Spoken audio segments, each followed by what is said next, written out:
Hello everyone! Blue Star Saber here once again to do another One Piece chapter review. Chapter 1145, Motion in Stillness, in which this chapter follows up the events of the last one, in which the Straw Hats realize that the Guards Knights are kidnapping children and go out to try and rescue them, only to be encountered by Gunko as you have the giant pirates fighting, and you have if I recall Luffy and Loki talking a bit more, I believe was it last chapter? Probably. Hold on, let me just double check. I'm just double checking.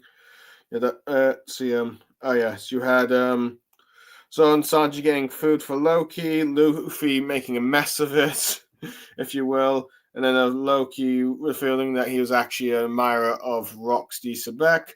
The Giants continue their battle against the imaginary monsters. The Straw Hats come in to save the day from the fire, and then the Guards Knights Gunko come in and to deal with the Straw Hats.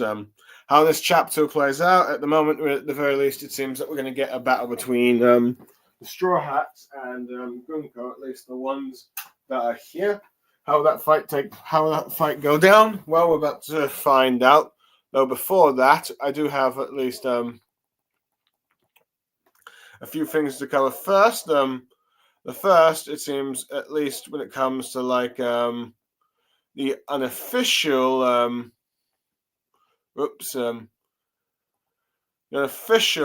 images, if you will. It seems like this full-on double spread of I believe the first volume cover for Elbaf with Loki, and you've got his coloring hair being purple, and the Elbaf Alabasta group. Let's see, running around an adventure, if you will. I do like the colors that we got here. Luffy, of course, standard red. Zoro blue. Zoro green. Let's see, Sanji is blue, though he should probably be black. Nami, a mix of black and yellow or orange, if you will, and Usopp, a mix of pink and purple, from what I can tell. But yeah, nice little colors there. But let's see, that's not really the main cover that we should be discussing. The first cover that should be really being discussed is let's see, this one here. Screen. There we go. Is of course the latest Yamato's Golden Harvest. Let's see, Ogre Child, Yamato's Golden Harvest, Surrogate Pilgrimage, Volume 31. I'll never forget the debt I owe you. I'll be your follower for life. As you got Utali just crying and thanking Yamato for saving her sister, her brother, if you will, and which you seemingly got page one shocked by all this, as well as Tama, and even I guess that guy that Frankie worked for a bit. Let's see, Yamato seems a bit slightly annoyed by this, but let's see, I had to guess. Let's see, Yamato will probably accept it and get, let's see, Ulti and page one as subordinates. I mean, this seemed like the natural conclusion the moment those two were seen here.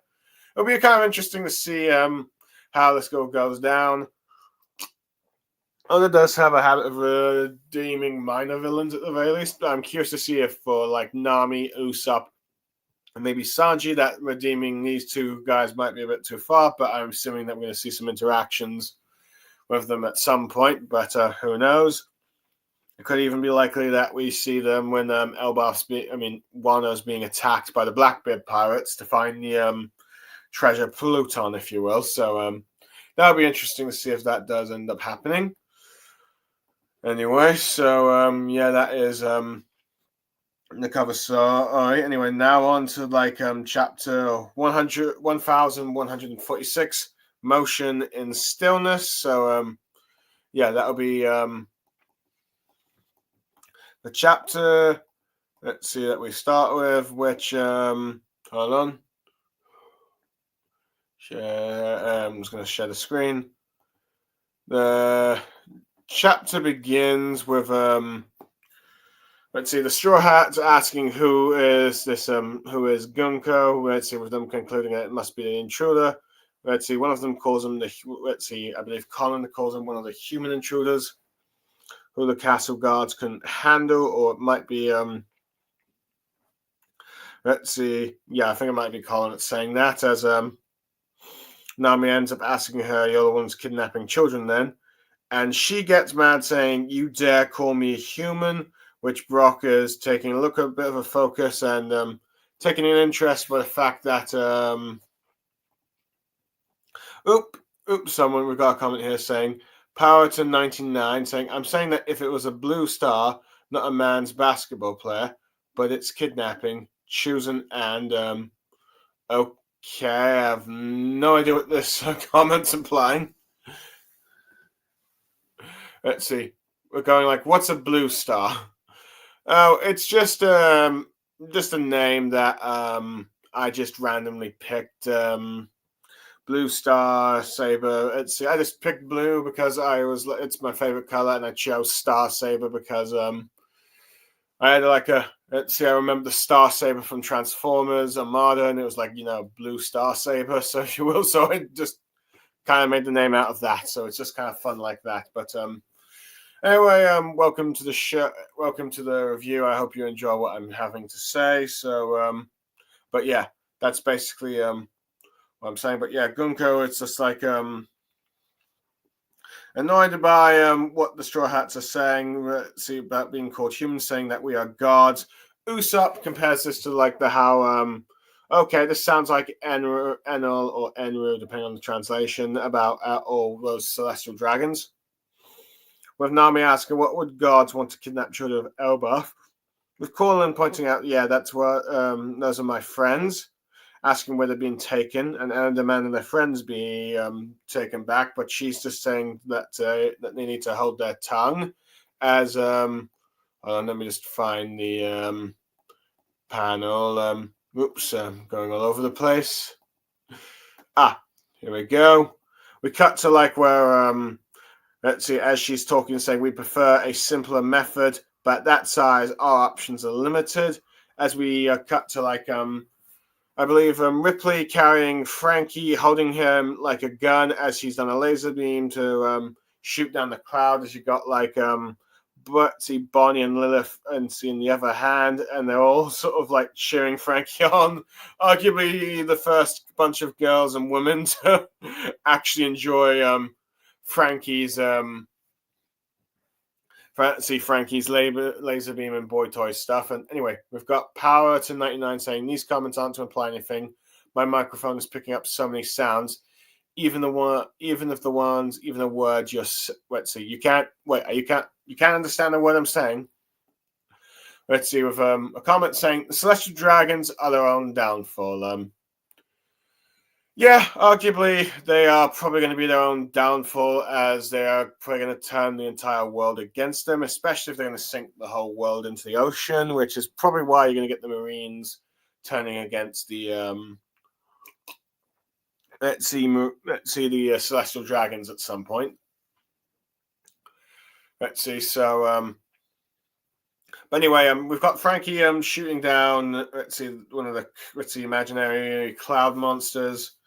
Let's see Lilith and Bonnie celebrating. And then you got back to Gunko saying, so they'll just have to walk. Talking about, let's see, since they can't really carry them, they're going to have to walk to be kidnapped, saying that she will take them to the Holy Land via the appropriate route. Nami Ritzy realizes what the Holy Land is, Marijor, as the Straw Hats realize that Ritzy, she is a celestial dragon, with Jimbei commenting like, wait, you're a celestial dragon then? And Usopp going like, what? Those mean, ugly, annoying, wait, as he as insulting them, but realize that Gunko looks nothing like the standard celestial dragon that the Straw Hats were used to, particularly in the Shadow Archipelago or Shadow Obi. Sorry, I cannot seem to pronounce the word today, but yeah. But Brock, interestingly, ends up being a bit of the info card guy here. Says, I suspect it's something about the Holy Knights, with Gunko applying the very same as she's using her arrow Hwitzy abilities, and Usopp ends up asking, wait, does that mean you intend to capture all those kids and turn them to slaves? And then realizes now is following him, with Nami declaring that she will do no such thing, and turns saying that she'll do no such thing, calling Zeus for like a there we go. Let's see. There we go. Here we go. Let's see. As Zeus says, you called Nami as Usopp is trying his best to say get rid of the arrow, but it keeps chasing him. As Nami knows this new move called Thunder Shark Tempo, Gunko, however, redirects the Zeus Shark, if you will, towards Nami, if you will, as Gunko's talking about one day the world as we know it will cease to exist. Or saying, oh, so we thought, as Zeus is telling Nami to run away, as she so does, and she seemingly gets electrocuted here, as Zeus says, Eek, I'm sorry, Nami, but then it's revealed to actually be Brook. So Nami has not been struck by her own lightning thing. And apparently this is a reference, I think, to Whole Cake Island, because something similar happened, where Brock does a thumbs up pose, it's me, and let's see, Zeus is like, what, you? Thank you. And also you got Nami also doing the thumbs up and a stun sticking, so yeah. It seems Oda's not comfortable with Nami being struck by lightning, if you will. As Gonko continues on her speech about saying, by a small number of humans realized it and warned the world of danger, as we see Professor Clover, or D. Clover, if you will. Let's see, Nico Oliver, Robin's mum, and of course Stella, Dr. Vegapunk, if you will. So, we've got another comment here saying, what I find funny is that she's doing this in front of Brook, and the person who wrote her song, the one she's like, is in Which is the New World, which I will admit, it is a bit surprising that she is doing all this and fighting and zapping Brook, and it's the author of your favorite, the musician of your favorite song, and she's not doing any comments on it. Either she doesn't know that Brock is the person that wrote her favorite song, or she does and is prioritizing just doing her job first and not commenting on it later. Who knows? I assume that we will get some comments from about with Brock and Gunko down the line about the whole New World song, but we'll have to wait and see. But let's see. But I'm pretty certain since Gunko views herself as a god, even if it is Brock's even if it is the musician of her favorite song in front of her, she'll probably just still attack it, if you will. So yeah. Anyway, let's see. Moving on to gets struck by lightning, and Usopp attempts to hit her with a sniper thing, with a sniper attack, if you will, and hold on, let me just find the image. And oops, not that one. Ends up hitting him with one of his bullseye attacks. But it causes a massive skull explosion. Let's see, with him declaring, you thought we'd be intimidated by celestial dragons. And then we, which is this really impressive thing, and we see that Gunko's body has been blown in half, if you will.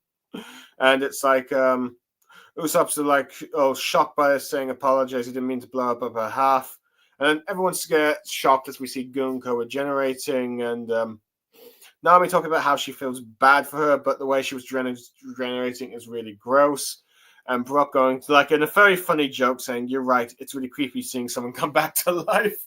Not realizing the irony of his whole thing.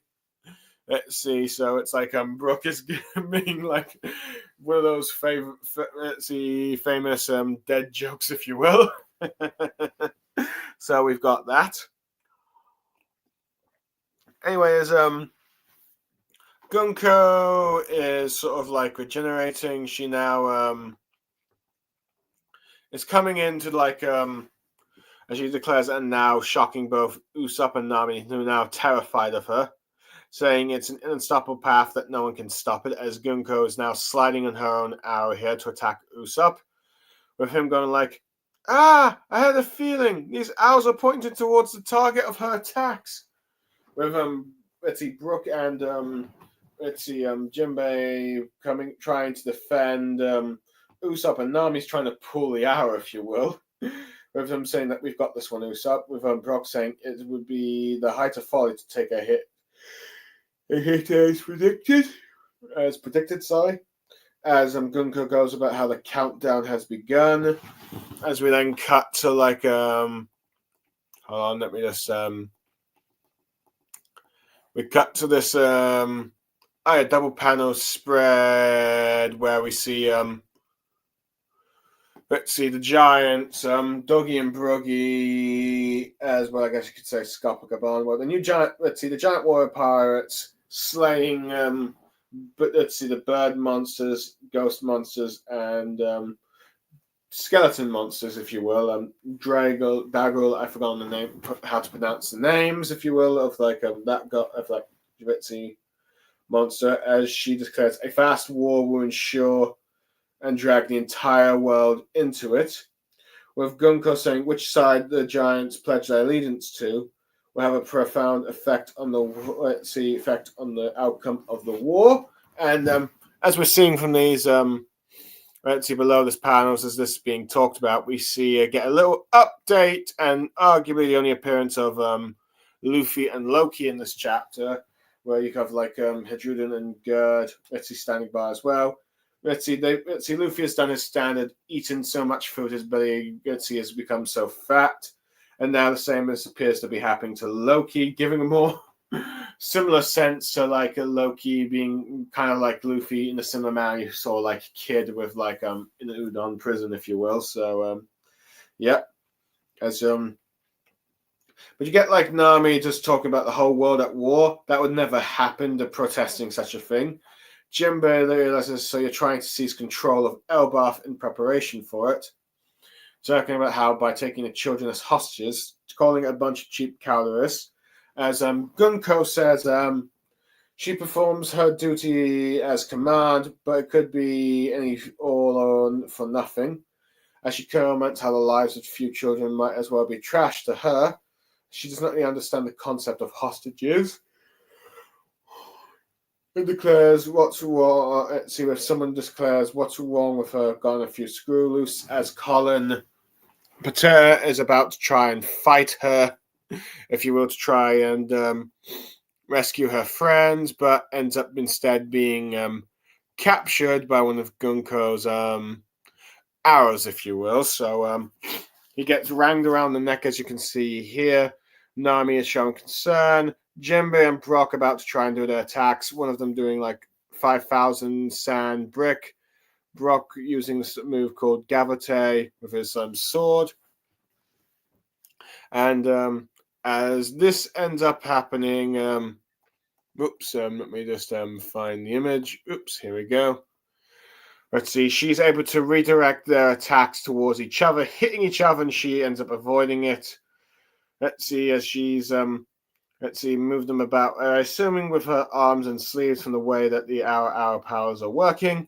She uses a move called Alola, and then targets Nami with her mark thing and kicks her Fritzy fly up high up in the air, which let's see, when it comes to, I guess, which is probably standard for One Piece, it's like Oda is only really comfortable with female characters hitting each other, if you will. And then you got like Usopp attempting to try and hit her again with a slingshot, but misses, and the arrow this time leads towards him as Gunko ends up, as you can see here, kneeing him in the face, which is a very brutal sort of takedown, if you will. So, but yeah, let me just check it. I'm just seeing if there's any new comments. Nope. No new comments. So, so as they're getting you to the face, they then get a communication asking how's it looking, saying that you're set up for killer. I believe it's Gunko messaging how's it looking. You set up or set up killing him.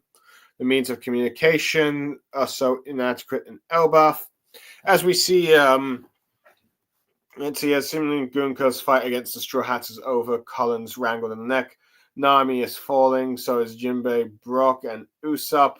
And she's just looking down on them. Well, some of them appear, at least Usopp appears to be unconscious, maybe Brock as well. Hard to tell because Brock has no eyes.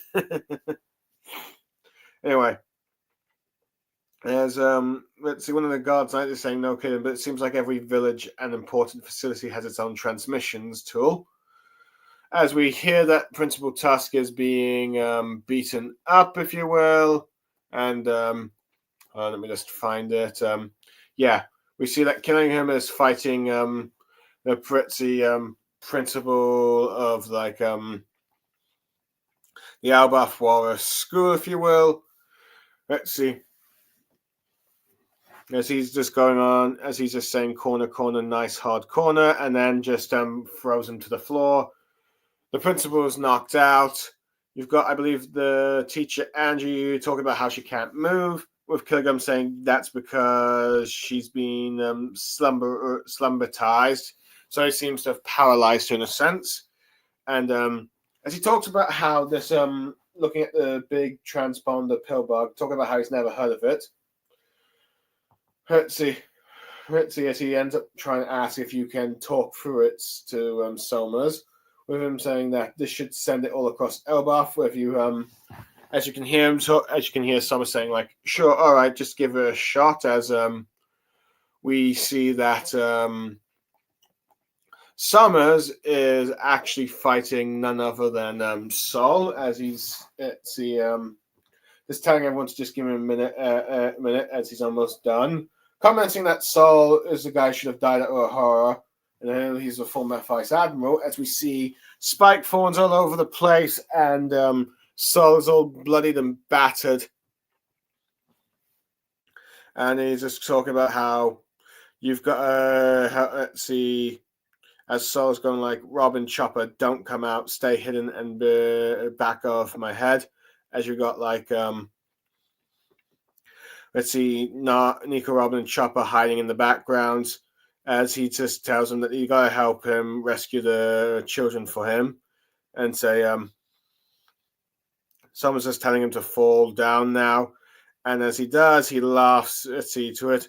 Robin is just feeling despair, as it seems like a repeat of what happened or a horror in a sense. As you get Somers talk about schools and libraries, saying what kind of peace-loving nonsense is this? Saying you people are supposed to be warriors. You go through the vicious violence power that once terrified the world, and now it's supposed to be in service to us as mercenaries. Saying that isn't right to King Harold, as we as the final panel of the thing has Somers, cursing King Harold, saying that calling him then stupid, Harold had to go and screw it up, ending the chapter, giving it's the implication that King Harold was doing some deal with the Celestial Dragons before doing something that screwed with their plans, if you will. So that ends the chapter.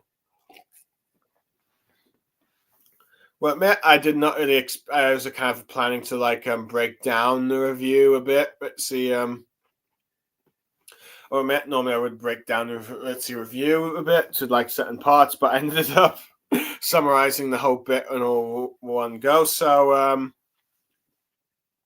I guess I will give my overall thoughts, if you will. I do like how the Straw Hats immediately sort of deduce that, okay, this is the intruder that came into the castle and attacked those guards. The one that was with the Shanks look-alike. So it's like, and this is who we got to deal with and all that stuff. But I do like the sort of little comment that you got from Gunko about how, did you just call me human? As we know, for Celestial Dragons, the worst thing you can say to them is that they're humans, because of their mentality of godhood. Being called such a thing is an insult to them, as they believe themselves to be above humans. So you get that. And I do like how when she declares herself a god, you get Usopp just deducing, okay, this is either celestial dragons or Enel, if you will. Let's see, and let's see. So you've kind of got like them slowly deducing that this is a God's night. But I do like the one that ends up bringing up the fact that let's see, Gunko is possibly a God's night is Brook, because well, we do know that Brook has had is the oldest Straw Hat, and he's had a very long history. I think he even had a bit of history. If I recall, he even had a bit of history before he was a pirate of being a sort of part of a royal guard, if you will. So, can you? It wouldn't surprise me if perhaps maybe he's either encountered the God's Knights during that time when he served the kingdom, or when it was attacked or something. But either way, he's probably familiar about the God's Knights for something like that. So, I do like how Brook is like the one giving these sort of info dumps, because normally it would be Nico Robin. But Brook is probably wise enough to know some of these things because of like how old he is, but who knows? Anyway, let's see. Other than that, I do like how we continue to get some like impressive feats of Franky, where we got this like fun. Oh yeah, here we go. So, oops, wrong. Let's see, wrong place. Well, we've got like him using his laser beams, and it's able to take out those cloud imaginary monsters. So showing his strength. I do like how Ripley is team working with him to hold him as a gun.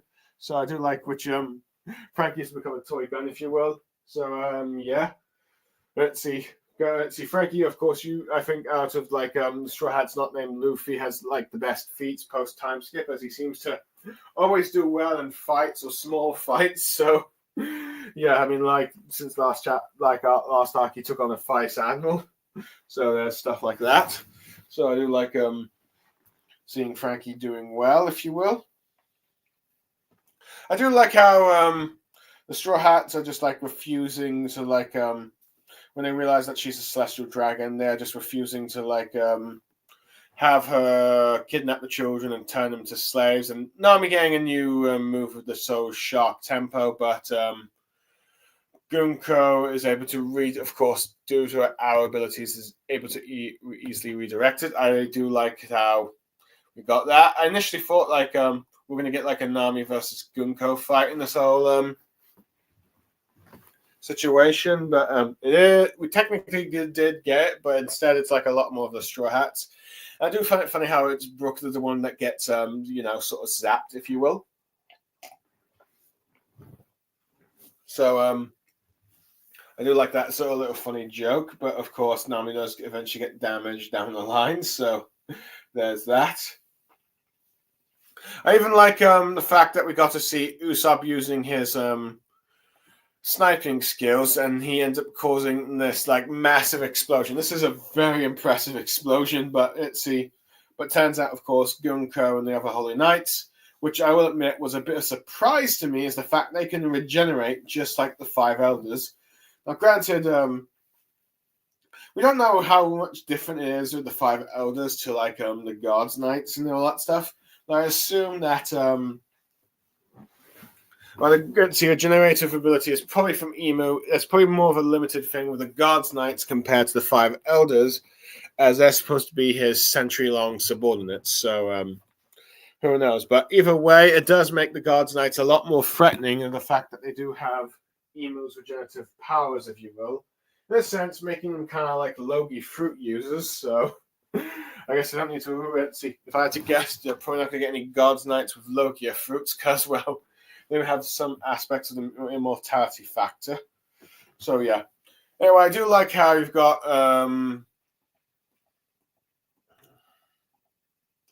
Gunko's entire speech about how the world was not supposed to find out about the world sinking. It was supposed to just disappear naturally, if you will. But unfortunately for the world nobles, you had like people the likes of Vegapunk, Oliver, and Clover were able to study the 4th century and finally have that message reach out to the world of what is actually going to happen. So now the God's Knights are forced to take in, are forced to take part in the war, and they want to make sure they. And I do like how their reasoning for coming to Elbaf is to make sure that the tide is in their favor. They need to get the giants on their side, which seems like there might be some prophecy with the giants that yeah, they are unaware of, but Vilgax's lot is more entwined with this kind of stuff. But yeah, so we do have that. Anyway, what else I'd like? I do like seeing the giant warrior pirates fighter. See, showing more of their strength, taking down these guys like they're nothing. But yeah, I really do like this little one panel with Luffy and Loki because how this makes them a little bit more similar, and it kind of reminds me of the whole rivalry of Estes Kid, if you will, who Luffy still calls to be Jackie, if you will. Anyway, I do like how Colin, who's really concerned with his friends, is attempting to fight back, demanding them being freed, but ends up being captured himself. So he'll probably be a hostage that the Straw Hats will have to try and rescue at some point during the arc, and who knows, at least at that part. But yeah, it does add a bit of the suspense with like one of the kids being kidnapped. And other than that, I do like how just impressive Gunko is making the Guards Knights able to sort of like take on Jinbei and Brook at the same time, not arc out Nami, and even take out Usopp. About 3 of the Straw Hat Yonko officers, if you will, or Yonko commander for Jinbei. But yeah, just Gunko just showing that display, having attacks redirect towards each other with her arrows, kicking Nami in the sky, and even kneeing Usopp. That was definitely brutal. But granted, they are not being captured as prisoners. But I'm curious to see what how that's going to play out with let's see, fluidity with this arc, if you will. So there is that. But also we get an impressive display as from like the other Guards Knights. You got like killing taking out the principal teacher, who was a former Elbaf warrior, down in one go, which seems to be the case, while just casually chalking on like the transponder snails, trying to figure out how these ones from Elbaf sort of work. So I do like that, and to my surprise, it was the fact that we've kind of got like so let's see, even though it's kind of off screen, Somers versus Sol commenting like, okay, so you're somehow alive, but is pretty much he's on death's door now. Granted, I don't think Oda's going to kill off Sol again, especially so soon after just reuniting with Robin. But he's got like I do like how you got Robin just completely terrified. Now, granted, I've seen some criticism like saying how Robin and Chopper would come out to help, or at least get some stuff in Furious or Kunis.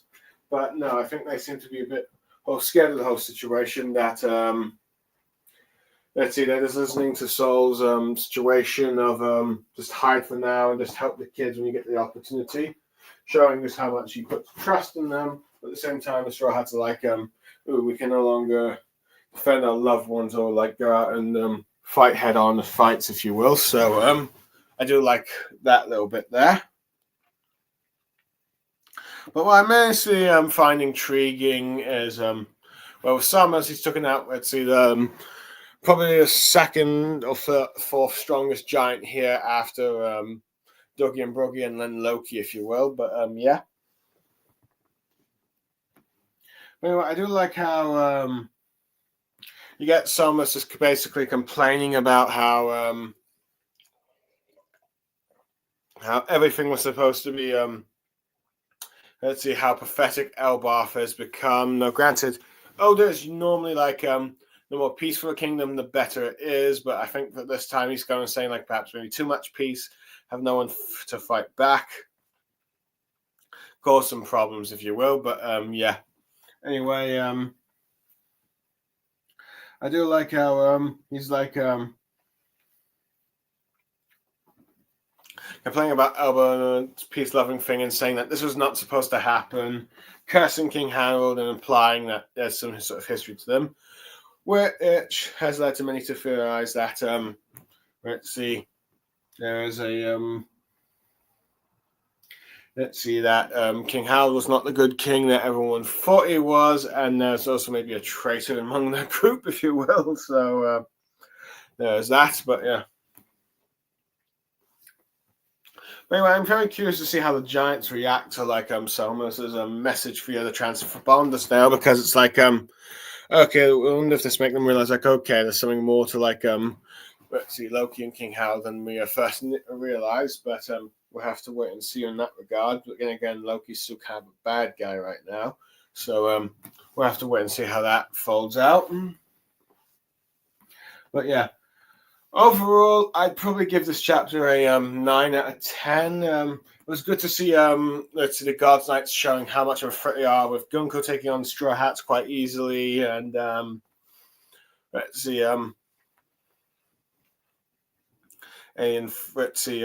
on, I forgot what I was trying to say. Oh yeah, let's see. But anyway, Gunko taking on the Straw Hats, killing them, and Somers taking on Giants, just showing just how much of a threat these guys are. If they can easily take down Giants, and I guess even Yonkum Commander Cruz. So I do like that bit of the fight. How you got certain characters like Brooks doing some info dumps about them being God's Knights. What else is there? And the sort of attacks and abilities that you got to see the Straw Hats use before being taken out. Oh, and the fact that tension's gone even higher as Colin is now kidnapped, and now also we're learning that this through Somers, there seems to be the secret that only the world government knows, that no one is supposed to go loud in there, which we'll see how that folds out. But yeah, overall, a sort of 9 out of 10 chapter. Pretty good. Let's see for the fights with the Guards Knights. So yeah, I'm looking forward to the next chapter to see how this all plays out.